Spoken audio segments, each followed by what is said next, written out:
ارشاد زه به د مشال صاحب په انداز کې یو غږی شعر وایم. تا چې زمانه بیلولې لارې تا چې زمانه بیلولې لارې مانه به خود بیا ورکېدلې لارې واه واه او چا هم منزل راته ونه ښودلو مونږ به ځکه بدلولې لارې واه واه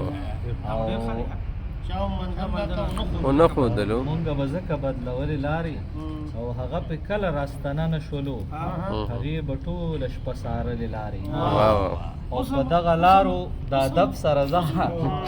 په دغه لارو د ادب سره ځه دا د سپېڅلو دي سپېڅلې لارې واه واه او مونږ په هغې لارو نن بیا وردرومو مونږ په هغې لارو نن بیا وردرومو مونږ چې خپله وې کږلې لارې او ستانه باخوا چې لاسنګ خلق وي ستانه باخوا چې لاسنګ خلق وي زمونږ په دنګو غرونو تلې لارې واه واه او زمونږ تر کوره چرې سمانه شوې زمونږ تر کوره چرې سمانه شوې د پورې چم نه نړېدلې لارې واه او واه دا سړی داسې جل وهلی ښه دی دا سړی داسې جل وهلی ښه دی دې کیف په ښکلو ته نیولې لارې واه واه